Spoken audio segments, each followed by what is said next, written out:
Dr. Lara here. I hope you're doing well today. So on my walk today, I always ask, what is the highest and best good for people to hear? So I heard the phrase response versus reaction. So let me ask you a question. Have you ever had a moment in time where somebody had said something to you, or you read something that invoked some kind of reaction in your body, like fear or anxiety?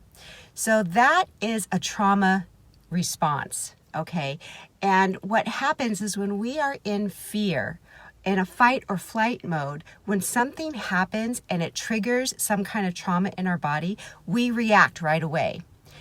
But what we can learn to do is learn how to respond. So the difference between reacting and responding. Reacting is something happens and you have this knee-jerk reaction and you say something, or you yell, or you write something, and that's coming from fear. But when you respond to something, you take a moment and you assess the situation. If it's not a fight or flight mode, if you're not in danger, that's when you can take a moment to respond to what's happening. And you can ask yourself, what is going on inside of me that triggered this response, that triggered this reaction? Because when you do that, your life starts to unravel a little bit. And let me explain.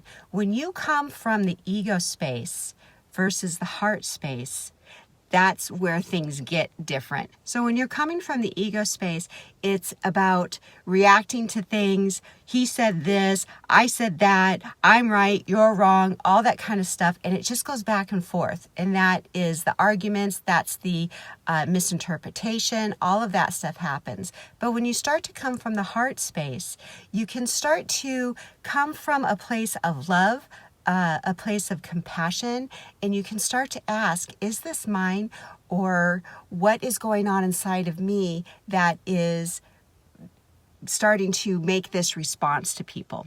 Okay, so when we are in these situations, and it's coming up, because we're coming into the holiday season. So when we're in the situations, these are some things that you can do so you're not reacting to all of this stuff around you. So first of all, just set the intention to begin to come from your heart space rather than your ego space. And when you set that intention, the universe starts to bring things into your awareness. You get these aha moments. You'll read something that'll be like, oh my gosh, that makes so much sense. So that's the most important thing. Set the intention to come from your heart space.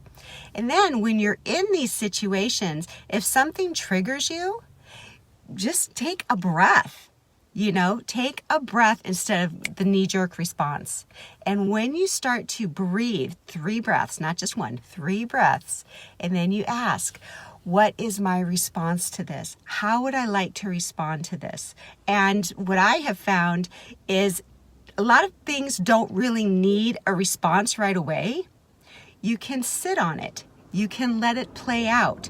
You can let it be. You can let it work itself out. Not everything needs to have a solution right away, because oftentimes when we come from that, well, I have to fix this, I need closure, all that kind of stuff, that it just exacerbates the situation. So if you can take a step back, it gives the other person a chance to take the step back, and then you can come together in a whole different space. So that's the difference between reacting and responding. When you come from the ego, you react. When you come from the heart space, you respond. So I hope that helps. I hope you have a beautiful day. Thank you so much for tuning in.